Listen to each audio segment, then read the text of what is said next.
chers militants, chers compatriotes.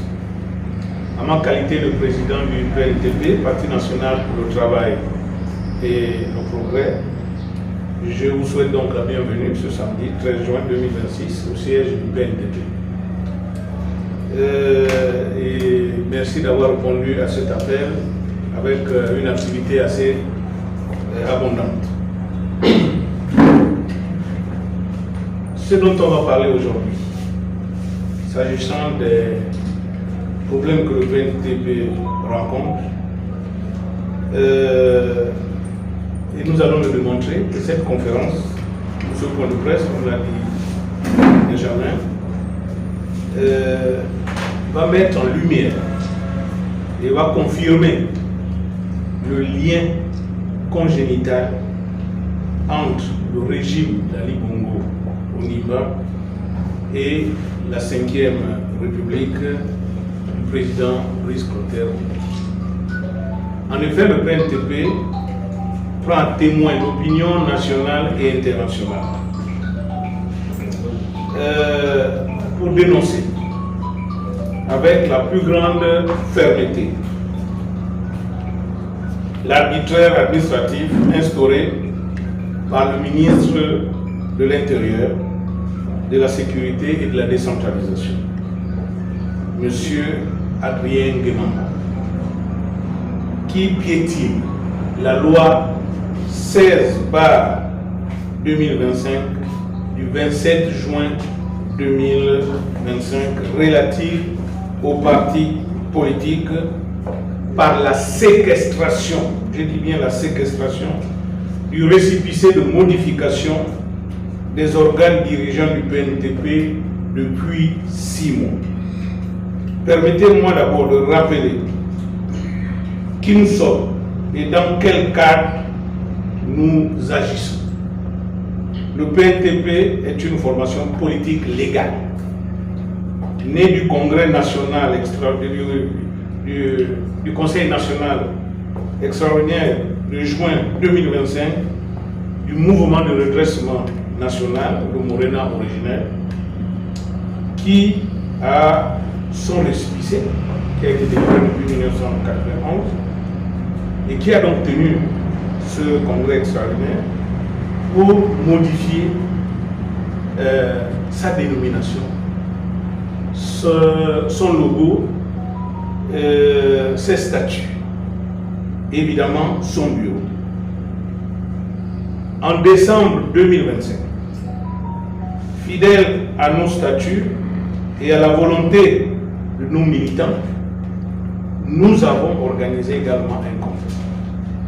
Et à l'issue du premier congrès qui a été réalisé, qui a marqué le passage du Morena au PNTP, un récépissé, conformément à l'article 41, a été délivré au PNTP. Et donc, le 25 décembre, ou plus exactement le 18 décembre 2025,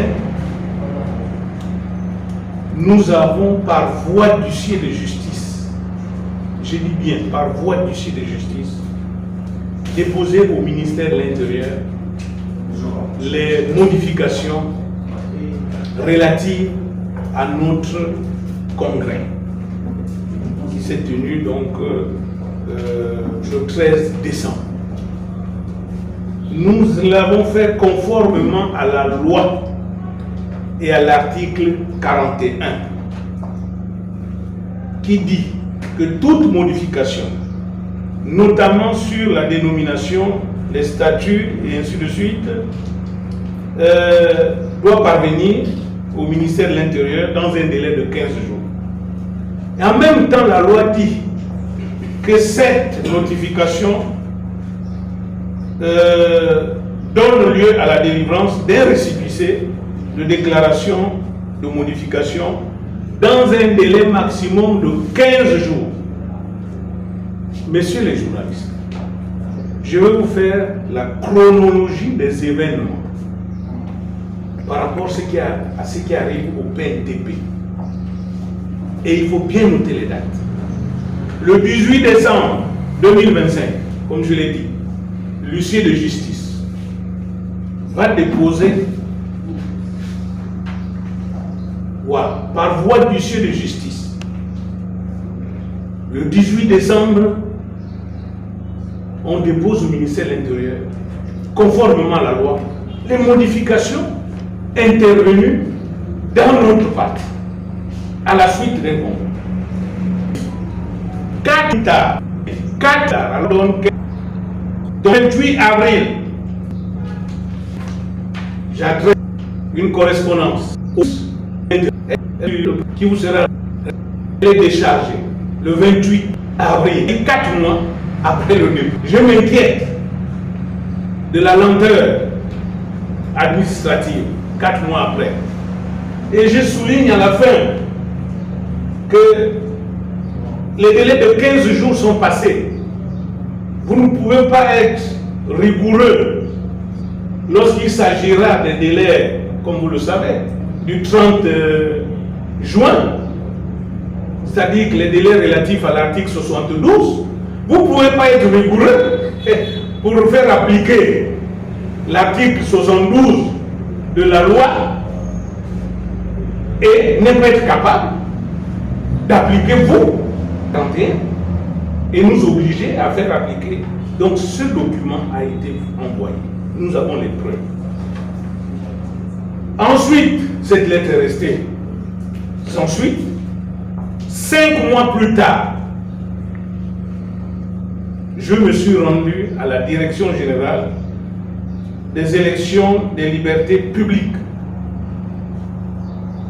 pour poser la question. Mais qu'est-ce qui se passe 5 mois après? Et la direction nous répond. Nous avions un problème avec notre plateforme numérique. Ce secrétaire, une semaine, notre document sera prêt. Une semaine, toujours dans la... Nous arrivons, on nous dit, votre dossier est au secrétariat. Au secrétariat, on nous dit non, votre dossier est reparti à la direction des élections. Et là, je perds patience, mais je garde toujours mon sang-froid et je vais au cabinet du ministre. Alors là, la date, vous la retrouverez, mais en tout cas, c'est le 19 mai. Voilà. Je vais au cabinet du ministre pour faire remplir une demande d'audience. Pour dire que cette défaillance m'étonne 5 mois après. Et quand j'ai rempli cette demande d'audience, en repartant à la DG, Direction Générale des Élections, vraiment le secrétariat embêté arrive à nous obtenir, parce que là je suis maintenant avec le SG, un rendez-vous avec le directeur général des élections le vendredi suivant. Et le vendredi suivant, on s'y rend. Nous sommes reçus par le directeur général adjoint des élections, qui est surpris, parce qu'il dit c'est correct, mais est-ce que vous enquêtez de la police? Je dis, ah bon, quelle enquête? Ah oui, parce que normalement les nouveaux dirigeants ont fait souvent une enquête. Je dis, mais ça c'est votre procédure interne. La loi dit que vous avez 15 jours. Maintenant, pendant ces 15 jours, les mécanismes que vous faites derrière, si vous contactez le FBI, ou bien le KGB, ou la CIA, ça c'est votre problème. La loi dit 15 jours après, nous devons être fixés. Et alors, le directeur général, j'ai pris son nom, parce que M. Mboutsou, oui là, voilà, directeur général adjoint, nous dira, je prends le dossier en main, revenez vendredi prochain, ce sera bouclé. Et le vendredi, on repart avec mon secrétaire général du PNP. Et je crois que les policiers du ministère témoigneront de mes allées et venues au ministère de l'Intérieur. Et je pense qu'eux aussi, mais comme c'est la grande muette, ne peuvent pas parler, mais je crois que ça les gênait également. Et donc, on arrive au dernier rendez-vous pour nous. Vous savez qu'est-ce qui se passe? On ne rencontre pas le directeur général adjoint qui nous a promis, mais on rencontre plutôt un directeur. Vous voyez, on parle, ça fait que descendre.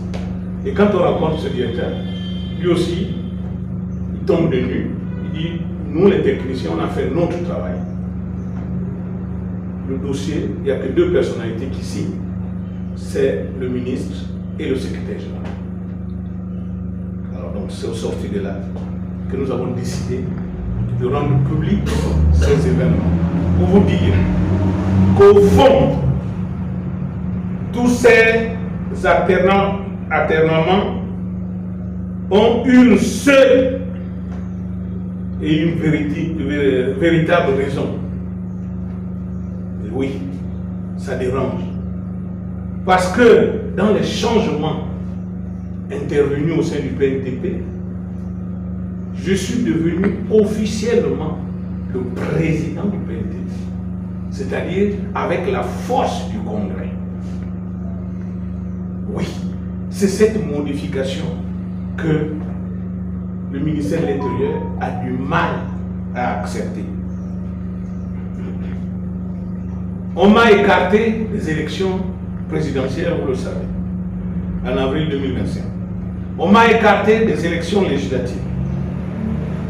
Et là, le ministère veut m'écarter de la présidence du PNTP. Par quels moyens? Et on verra.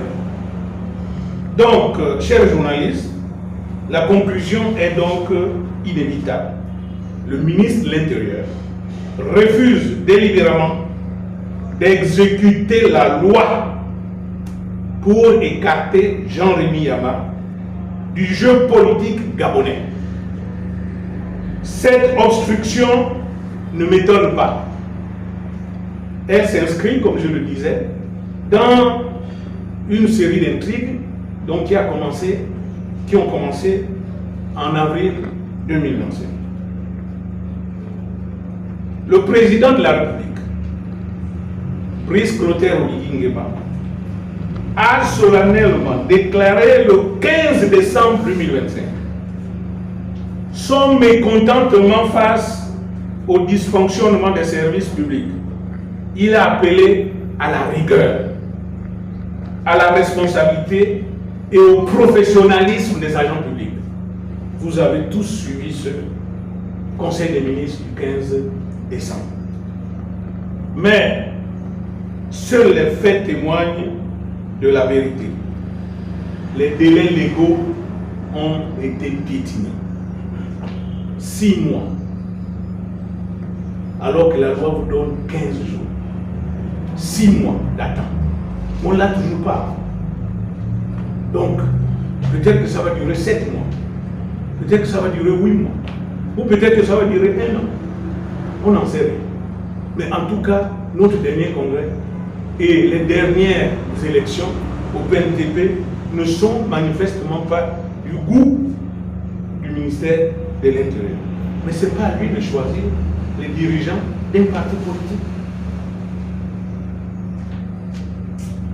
C'est pourquoi ici et maintenant, je formule les exigences claires du PNTP face à cette violation caractérisée de la loi et à ce mépris de l'État de droit.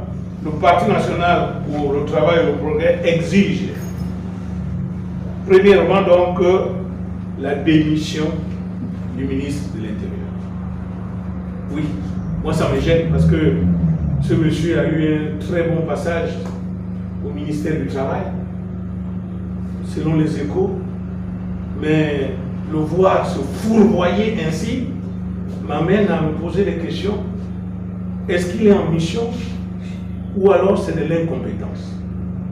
Mais si j'en reste dans l'esprit du 15, du communiqué du Conseil des ministres du 15, oui, le ministre doit être démis de ses fonctions. Et pas seulement lui, le secrétaire général aussi, je crois, Madame Judith Koumba, qui n'a même pas daigné nous recevoir. La liste est longue. Monsieur aussi, je crois, Dieudonné Yaya, qui est le directeur général des élections, vraiment, ils ne doivent même pas être démis de leur fonction, ils doivent démissionner. Et il en est de même aussi de monsieur Mboutsou, qui nous a fait la promesse qu'il avait le dossier en main et qu'il le réglerait. Mais si vous n'arrivez pas à régler ce dossier, eh bien, dans ce cas, vous démissionnez. Oui, chers journalistes, je ne saurais terminer mon propos sans m'adresser directement au président de la République. Monsieur le Président, chef de l'État, chef du gouvernement, Brice Clotaire Boliki. Vous avez appelé à une rupture avec les pratiques de l'ancien régime. Vous l'avez appelé. Aujourd'hui, vos propres services agissent comme sous Ali Bongo Ondimba. Des blocages, tatillons, des délits de faciès politique. Et j'en passe. Le PNTP ne vous demande pas une faveur. Il vous demande de faire appliquer la loi que vous avez vous-même promulguée, Monsieur le Président. Appliquer la loi. Ce n'est pas au ministre ou au ministère de l'Intérieur de choisir les dirigeants d'un parti. Pour cela, je voudrais être clair. Nous ne lâcherons rien. J'avais toutes les raisons à cette conférence d'être en colère. Mais je ne succomberai pas à la colère. Je ne succomberai pas. Aujourd'hui, nous avons mis en lumière la défaillance administrative à des fins politiciennes. Cette conférence aurait pu avoir ce titre: défaillance administrative à des fins politiciennes. Parce que cette défaillance administrative, on la combat comment? En saisissant le Conseil d'État, mais le ministère n'a produit aucun acte. On combat cette défaillance comment? En saisissant la Cour constitutionnelle. Là encore, vous connaissez mes rapports avec la Cour constitutionnelle. Et surtout lorsqu'il s'agit d'interpréter. Les interprétations sont rarement en ma faveur, hein, avec mes bien-aimés de la Cour constitutionnelle. Donc voilà une situation où un administratif refuse délibérément de respecter la loi. Il refuse. Probablement selon les ordres qu'il a reçus. Mais même s'il a reçu les ordres, ces ordres sont illégaux. Donc, désolé d'avoir été si long. Donc, je disais que le PNTP ne lâchera rien. Le PNTP ne laissera pas, alors là, prospérer ses méthodes indignes d'un état de droit. Nous resterons toujours fidèles à nos principes. Et vraiment, nous tiendrons parce que ce que Dieu décide, un homme ne peut pas décider le contraire. Je vous remercie.